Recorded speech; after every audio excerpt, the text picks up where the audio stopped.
Acepté casarme con una desconocida para salvarle la vida. Nunca imaginé que terminaría salvando también la mía. Cuando el abogado terminó de explicarme la propuesta, pensé que había escuchado mal. Solo tiene que casarse con ella durante un año. Y eso la ayuda. ¿Cómo? El hombre guardó silencio unos segundos antes de responder. Porque si permanece soltera hasta cumplir 27 años, perderá absolutamente todo. No entendía nada. La mujer ni siquiera estaba presente. Solo sabía 3 cosas sobre ella. Se llamaba Elena, tenía 26 años, y estaba desesperada por encontrar a alguien dispuesto a casarse con ella antes de que fuera demasiado tarde. No pedían dinero, no pedían amor, solo una firma. Yo estaba a punto de rechazar la oferta, hasta que el abogado dijo algo que me hizo cambiar de opinión. Ella ayudó a pagar la operación de su madre hace 5 años. Me quedé helado. Mi madre había necesitado un trasplante urgente. Un donante anónimo cubrió casi todos los gastos. Nunca supimos quién había sido. ¿Está diciendo que fue ella? El abogado asintió. Nunca quiso que usted lo supiera. Salí de aquella oficina con la cabeza hecha un desastre. ¿Cómo podía deberle la vida de mi madre a una mujer que jamás había visto? 2 días después acepté, no por el dinero, ni por curiosidad. Sentía que era la única forma de devolverle el favor. La boda fue ridículamente pequeña. Solo nosotros, el abogado, y 2 testigos. Cuando ella levantó la vista por primera vez, parecía incluso más nerviosa que yo. Gracias, susurró. Fue la única palabra que dijo en toda la ceremonia. Al vivir juntos descubrí que Elena era extraña, no en el mal sentido. Era increíblemente amable. Siempre preparaba café para los dos.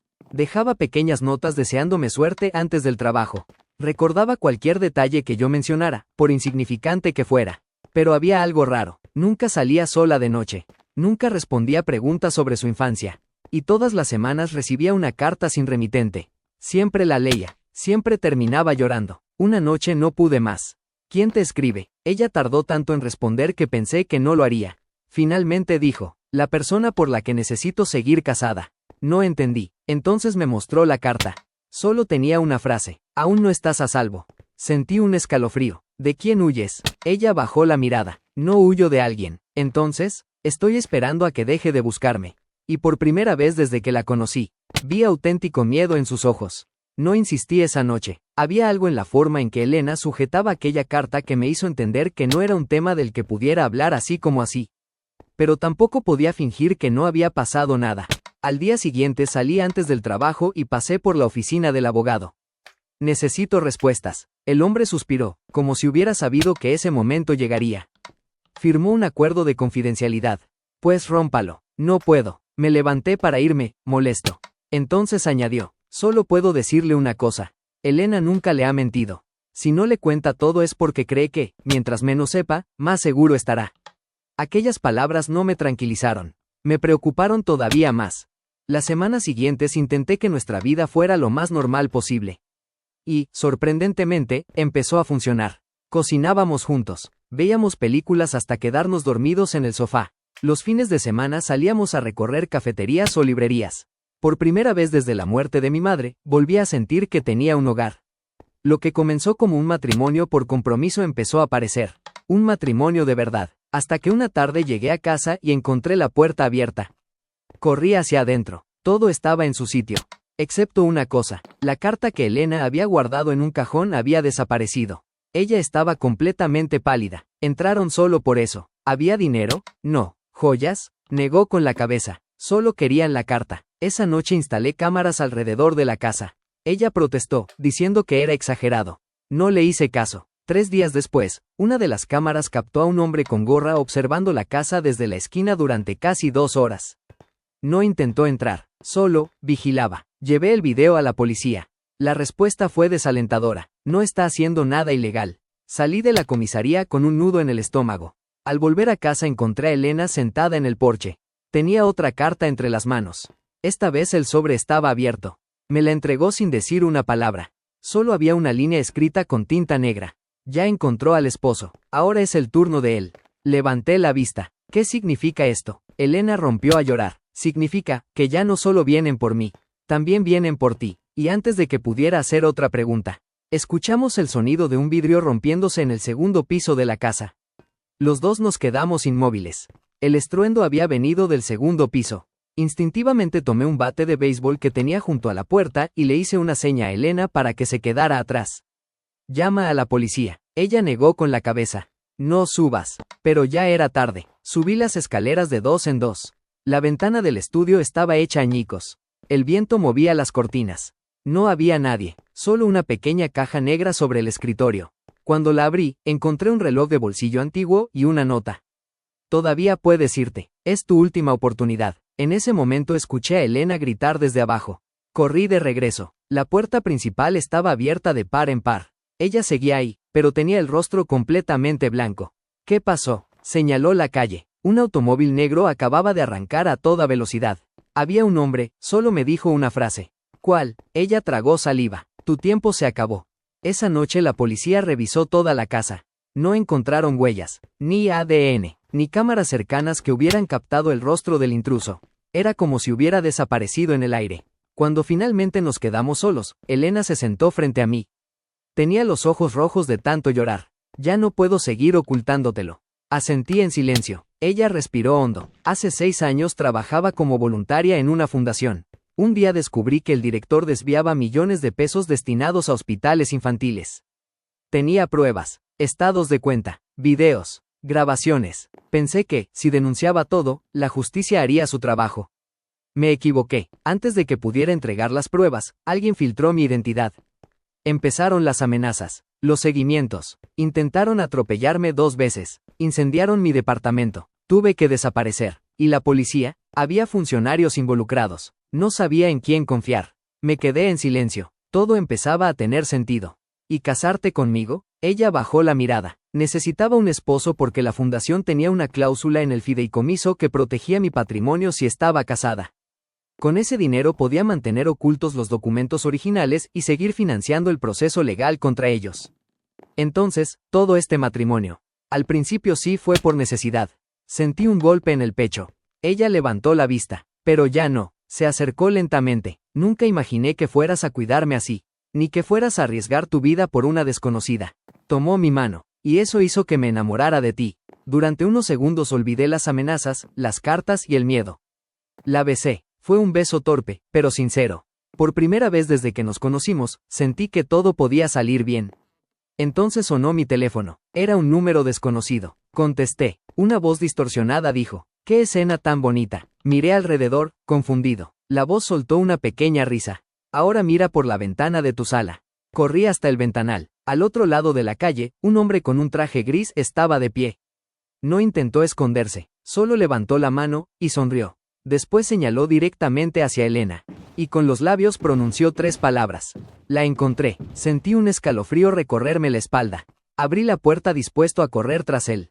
Pero Elena me sujetó del brazo con tanta fuerza que casi me hizo perder el equilibrio. «No, se va a escapar. Eso es exactamente lo que quiere». Me detuve. El hombre seguía inmóvil al otro lado de la calle, observándonos. Sonreía, como si disfrutara cada segundo. Y, en cuanto vio que no salíamos, se dio media vuelta y desapareció entre la gente. Era una provocación. Quería que lo siguiéramos. Esa misma noche tomé una decisión. Ya no íbamos a escondernos. Si querían encontrarnos, primero tendrían que pasar por mí. Al día siguiente contraté a un investigador privado llamado Sergio, un antiguo policía con fama de no rendirse jamás. Le entregué las cartas, el reloj de bolsillo y los videos de las cámaras. 3 días después regresó con una carpeta. La dejó sobre la mesa sin decir una palabra. Cuando la abrí, vi varias fotografías del mismo hombre del traje gris. Pero ninguna era reciente, todas tenían más de 10 años. «¿Quién es?», pregunté. Sergio respiró hondo. «Oficialmente, está muerto». Sentí que el estómago se me cerraba. «¿Cómo que muerto?». «Murió en un incendio hace 11 años». Me mostró un acta de defunción. Después otra fotografía. Era el mismo hombre, con menos arrugas. Pero era él, no había duda. «Entonces, ¿quién nos está siguiendo?». Sergio negó lentamente. «Eso es lo raro. No solo aparece como fallecido. También era la mano derecha del director de la fundación que Elena denunció». Esa noche, mientras revisábamos la carpeta, Elena encontró una fotografía que había quedado pegada entre 2 hojas. En ella aparecía una reunión de beneficencia celebrada 12 años atrás. Había empresarios, políticos, periodistas, y, en una esquina, un joven sonriendo a la cámara. Sentí que la sangre se me helaba. Lo conocía perfectamente, era mi antiguo jefe, el hombre que, años atrás, me había dado mi primer empleo y que incluso había asistido al funeral de mi madre. No puede ser. Elena se acercó. ¿Lo conoces? Asentí. Confiaba en él. Entonces recordé algo que nunca había considerado importante. 5 años antes, cuando mi madre necesitó el trasplante, él insistió en ayudarme a contactar al donante anónimo. En ese momento pensé que solo estaba siendo generoso. Ahora ya no estaba tan seguro. ¿Y si nunca fue una coincidencia? ¿Y si él siempre había sabido quién era Elena? Antes de que pudiera ordenar mis ideas, sonó el timbre. Miré la cámara de seguridad. Era precisamente él, sonriendo, con una caja de regalo en las manos. Y una nota pegada con cinta adhesiva que decía: es hora de que conozcan toda la verdad. No abrí la puerta. Observé la pantalla de la cámara durante casi un minuto. Mi antiguo jefe seguía ahí, inmóvil, con aquella caja entre las manos y una sonrisa demasiado tranquila para alguien que acababa de aparecer en medio de todo ese caos. ¿Lo conoces de verdad?, preguntó Elena. Creía que sí. Respiré hondo y activé el intercomunicador. ¿Qué quieres? Él levantó la vista hacia la cámara. Hablar. Habla desde ahí. Sonrió. No, esto no es una conversación para tener a través de una puerta. Dejó la caja en el suelo. Ábranla cuando me vaya. Si después de verla todavía creen que soy su enemigo, no volverán a verme. Se dio media vuelta y se marchó sin mirar atrás. Esperé 5 minutos antes de salir. Revisé toda la calle. No había nadie. Tomé la caja y entré. Dentro había una memoria USB, una llave antigua y un sobre con una nota escrita a mano. Perdón por no decirles la verdad antes. Si están leyendo esto, significa que ya no puedo protegerlos desde las sombras. Conecté la memoria al televisor. Apareció un video. Era él, grabado hacía varios años.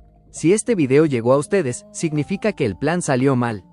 Mi nombre está relacionado con la fundación, sí, pero nunca trabajé para ellos. Me infiltré para reunir pruebas. El problema es que descubrieron a casi todos los infiltrados. Elena fue la única testigo que logró escapar con la evidencia completa. Nos miramos sin decir una palabra. El video continuó. La obligué a desaparecer porque era la única forma de mantenerla con vida. Si alguien descubría dónde estaba, volverían por ella, y por cualquiera que estuviera a su lado. Entonces sacó una llave idéntica a la que estaba en la caja. Esta abre una caja de seguridad en un banco. Ahí está la prueba definitiva que puede destruir a toda la organización. La pantalla se quedó en negro.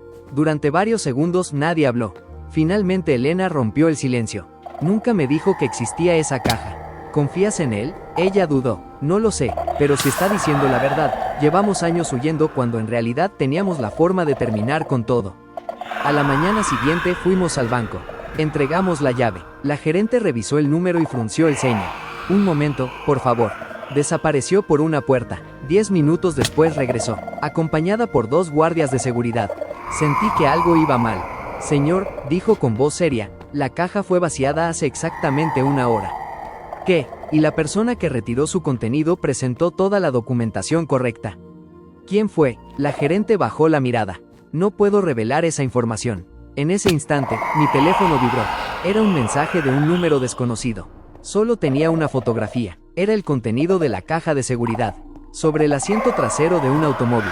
Y debajo, una frase que hizo que el corazón se me detuviera. Llegaron tarde, pero gracias por decirme dónde buscar. Me quedé mirando la pantalla sin poder mover un músculo. Habíamos caído en una trampa. La llave, la caja, el video, todo había sido suficiente para obligarnos a salir de nuestro escondite. Nos usaron, murmuré. Elena cerró los ojos. No, nos siguieron. Salimos del banco de inmediato. Antes de subir al auto, revisé los espejos, los alrededores y hasta debajo del vehículo. Nada, pero ya no confiaba en ninguna coincidencia. Esa noche recibí una llamada del investigador, Sergio. Su voz sonaba agitada. No vuelvan a su casa. ¿Qué pasó? Entraron hace media hora. Sentí un nudo en el estómago. Elena está conmigo. ¿Cómo sabes que fueron ellos? Porque no robaron nada. Solo dejaron un mensaje en la pared. Le pedí que me enviara una foto. Cuando llegó, Elena soltó un pequeño grito. Con pintura negra habían escrito una sola frase. Ya recordó. ¿Qué significa eso? Pregunté. Ella empezó a temblar. No era miedo. Era otra cosa. Como si esas palabras hubieran abierto una puerta que llevaba años cerrada. Yo conozco esa frase. Se llevó una mano a la cabeza. Respiraba cada vez más rápido. La escuché antes. De repente se levantó. El incendio. La miré confundido. ¿Qué incendio? Sus ojos estaban llenos de lágrimas. El día que quemaron mi departamento. No escapé sola. Me quedé inmóvil. Había alguien conmigo. Intentó recordar. Apretó los puños. Un hombre. ¿Quién? No lo sé. ¿Era el del traje gris? Negó lentamente. No, respiró hondo. Era alguien que me protegió. Alguien que recibió un disparo para darme tiempo de escapar. Sentí que la historia acababa de dar un vuelco. ¿Y qué pasó con él? Elena rompió a llorar. Creí que había muerto. A la mañana siguiente, Sergio llegó al hotel donde nos escondíamos. Traía una carpeta mucho más gruesa que las anteriores. Encontré algo. La abrió sobre la mesa. Dentro había documentos del incendio, fotografías, declaraciones, y una lista de personas presentes aquella noche. Mi vista se detuvo en un nombre. Daniel Ortega. ¿Quién es? Pregunté. Sergio me observó en silencio. El hombre que recibió el disparo para salvar a Elena. ¿Y murió? Sergio negó con la cabeza. No. Entonces, ¿dónde está? Respiró profundamente antes de responder. Desapareció, y desde entonces ha trabajado en secreto para destruir a la organización desde adentro. Mi corazón empezó a latir con fuerza. ¿Y cómo sabes todo eso? Sergio me miró fijamente, luego sacó una credencial vieja de su cartera y la dejó sobre la mesa. En la fotografía aparecían dos hombres mucho más jóvenes. Uno era Sergio, el otro era Daniel, porque durante 12 años fui su compañero. Y hace 2 horas, volvió a ponerse en contacto conmigo. Dice que por fin encontró al verdadero líder de toda la organización. Pero hay un problema, no quiere hablar con la policía. Solo aceptó reunirse con una persona. Me señaló directamente. ¿Contigo? ¿Conmigo? Pregunté, incrédulo. Sergio asintió. No explicó por qué, solo dijo que tú eres la única persona en la que puede confiar. Miré a Elena. No pienso ir solo. No puedes, respondió Sergio. Si él detecta que alguien más lo sigue, desaparecerá otra vez. No me gustaba la idea. Pero si Daniel realmente llevaba años infiltrado, quizá era nuestra única oportunidad de terminar con aquello. La reunión sería esa misma noche. El lugar, una vieja estación de tren abandonada a las afueras de la ciudad. Llegué 10 minutos antes. No había nadie, solo el sonido del viento golpeando las láminas oxidadas. Esperé. 5 minutos. 10. 15. Cuando estaba a punto de irme, escuché una voz detrás de mí. Llegaste solo. Bien. Me giré de golpe. Era un hombre de unos 40 años, con barba descuidada y una cicatriz que le cruzaba la mejilla izquierda. Vestía ropa común. Parecía cualquier persona, pero sus ojos mostraban el cansancio de alguien que llevaba demasiados años huyendo. Daniel, asintió. No tenemos mucho tiempo. Sacó un sobre grueso de su mochila. Aquí está todo. Nombres, transferencias bancarias, empresas fantasma, políticos comprados, jueces, empresarios. Todo. Lo tomé con cuidado. ¿Por qué confiar en mí? Daniel soltó una risa amarga. Porque Elena confió en ti. Y durante años, nunca confió en nadie. Antes de que pudiera responder, su expresión cambió. Miró hacia el techo de la estación. Nos encontraron. No escuché nada. Hasta que un punto rojo apareció sobre el pecho de Daniel. Un láser. Agáchate. El disparo sonó un segundo después. Daniel me empujó con todas sus fuerzas. La bala atravesó una columna de concreto. Corrimos hacia el interior de la estación mientras los disparos seguían rompiendo ventanas y paredes. ¿Cuántos son? No lo sé. Llegamos a un viejo cuarto de mantenimiento. Daniel cerró la puerta con una barra metálica. Respiraba con dificultad. Entonces vi la sangre. Tenía una herida en el costado. Estás herido. No es grave. Todavía. Intenté llamar a Sergio. Sin señal. Daniel me sujetó del brazo. Escúchame. Si salgo de aquí vivo, seguirán persiguiéndonos. Si muero, van a pensar que el último secreto murió conmigo. Abrió mi mochila y escondió el sobre entre el forro interior. No importa lo que pase. No abras esto hasta que Elena esté a salvo. En ese momento, la puerta recibió un fuerte golpe desde afuera. Luego otro, y otro más. La barra empezó a doblarse. Daniel cargó una vieja escopeta que había escondida en un gabinete. Me miró por última vez. Cuando la puerta se abra, no mires atrás. Corre, y cuida de ella. La barra terminó de partirse.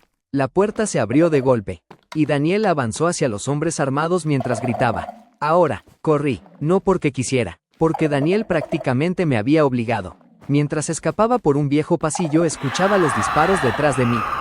1, 2, 5. Después, silencio. No me atreví a mirar atrás. Seguí corriendo hasta salir de la estación. Mi auto seguía donde lo había dejado. Arranqué sin pensar. Las manos me temblaban tanto que apenas podía sostener el volante. Cuando llegué al hotel, Elena abrió la puerta antes de que tocara. Al verme solo, su expresión cambió de inmediato. ¿Dónde está Daniel? No respondí. Ella entendió la respuesta. Se dejó caer en una silla, con los ojos llenos de lágrimas. Otra vez. ¿Cómo que otra vez? Siempre sacrifica su vida por los demás. Abrí la mochila y le mostré el sobre. Me pidió que no lo abriera hasta que estuvieras a salvo. Ella respiró hondo. Entonces todavía no estamos a salvo. A la mañana siguiente, el hotel estaba rodeado de patrullas. Por un instante pensé que venían a protegernos. Hasta que vi bajar a varios hombres vestidos de traje. No eran policías, eran agentes de una unidad especial anticorrupción. Su líder mostró una credencial. Venimos por ustedes. Sentí que todo había terminado. Pero el hombre continuó. Daniel nos contactó hace una hora. Mi corazón dio un vuelco. ¿Está vivo? El agente sonrió levemente. Muy vivo. Y bastante molesto. Nos explicó que el ataque en la estación había sido una distracción. Daniel conocía el lugar como la palma de su mano. Había preparado rutas de escape desde hacía años. Mientras los atacantes creían perseguirlo, él ya estaba a kilómetros de distancia. Entonces el agente nos entregó un teléfono. «Quiere hablar con ustedes», contesté de inmediato. «Daniel, no tenemos tiempo para saludos». Su voz sonaba cansada, pero firme. «Escuchen con atención. El sobre que les di no contiene las pruebas». Miré a Elena, confundido. «Entonces, ¿qué hay aquí?» «Un mapa. La llave para encontrar las pruebas reales». Porque sabía que, si me atrapaban, registrarían todo lo que llevara encima. Era otra capa de protección. Respiré aliviado. Al menos el contenido seguía a salvo. ¿Dónde están las pruebas? Hubo unos segundos de silencio. En el último lugar donde alguien pensaría buscarlas. Miré el sobre. Lo abrimos con cuidado. Dentro había un mapa de la ciudad. Nada más. O eso parecía. Elena lo sostuvo frente a la luz. Poco a poco comenzó a aparecer tinta invisible. No era un mapa cualquiera. Formaba el dibujo de un antiguo orfanato abandonado, el mismo lugar donde Elena había trabajado como voluntaria muchos años atrás. En la esquina del plano había una frase escrita a mano: «La verdad siempre estuvo donde todo comenzó», y debajo, una fecha. Mañana, 8 de la noche. Sabíamos que no sería una simple búsqueda. Sería el enfrentamiento final, porque, si Daniel conocía a nuestros enemigos tan bien como decía, ellos también sabían exactamente a dónde íbamos. No dormimos. Cada vez que cerraba los ojos veía a Daniel enfrentándose solo a aquellos hombres. A las 7 de la tarde llegamos al antiguo orfanato. El edificio llevaba años abandonado. Las ventanas estaban rotas, las paredes cubiertas de humedad, y el jardín, que alguna vez había estado lleno de niños, era ahora un campo de hierba seca. «Aquí empezó todo», susurró Elena. Entramos con linternas. El silencio era absoluto, hasta que encontramos una pequeña capilla al fondo del edificio. Daniel ya estaba allí. Tenía el brazo vendado y varias heridas en el rostro, pero estaba vivo. Llegaron justo a tiempo. No hubo abrazos, ni explicaciones. Solo señaló el altar. «Ayúdenme». Entre los tres movimos la pesada estructura de piedra. Debajo había una trampilla de acero. Daniel sacó una llave de su bolsillo. «Hace 12 años escondimos aquí las pruebas originales. Nadie las encontró porque todos buscaban cajas fuertes, bancos y computadoras». La cerradura se abrió con un fuerte chasquido. Descendimos por una escalera estrecha. Al final había una habitación subterránea. En el centro descansaba un viejo baúl metálico. Daniel lo abrió lentamente. Dentro había decenas de carpetas, discos duros y fotografías. «Con esto basta para encarcelar a todos». Elena empezó a llorar. Después de tantos años de huir, por fin tenían cómo demostrar la verdad. Entonces sonó un aplauso, lento, irónico. Los tres levantamos la vista. Una figura salió de la oscuridad. Era un hombre de unos 60 años, impecablemente vestido. Detrás de él aparecieron más de 10 hombres armados. ¡Qué escena tan conmovedora! Daniel apretó los dientes. «Llegaste». El hombre sonrió. «Por supuesto. Sabía que tarde o temprano volverían por las pruebas». Miró a Elena. «Siempre fuiste la única que logró escapar». Luego me observó a mí. «¿Y tú?», el esposo improvisado que terminó arruinando 12 años de trabajo. Sin dejar de sonreír, levantó una pistola. «Entréguenme el baúl y quizás solo mate a uno de ustedes». Daniel dio un paso al frente. «No». El hombre soltó una carcajada. «¿Todavía crees que puedes detenerme?». Entonces ocurrió algo que ninguno esperaba. Se escucharon decenas de sirenas. Después, un estruendo. Las puertas del orfanato fueron derribadas. Voces comenzaron a gritar: «Agencia Federal, nadie se mueva». Los hombres armados apuntaron en todas direcciones. El líder perdió la sonrisa por primera vez. Daniel me miró de reojo. Y, con una calma sorprendente, dijo: «Ya era hora». El hombre frunció el ceño. «¿Qué hiciste?». Daniel sonrió. «Mientras ustedes nos seguían, yo los estaba guiando». Las sirenas se acercaban cada vez más. pero el líder, lejos de rendirse, apuntó directamente a Elena. Si voy a caer, ella cae conmigo, y apretó el gatillo. El disparo resonó en toda la habitación. Instintivamente me lancé sobre Elena. Sentí el impacto, pero no en mi cuerpo. Daniel había dado un paso al frente en el último instante. La bala le atravesó el hombro. Antes de que el líder pudiera disparar otra vez, varios agentes irrumpieron en el sótano. Arma al suelo. Los hombres de la organización intentaron responder con fuego, pero estaban rodeados. En menos de un minuto, todo había terminado. El líder fue esposado mientras gritaba amenazas. Esto no acaba aquí, hay gente más poderosa que ustedes.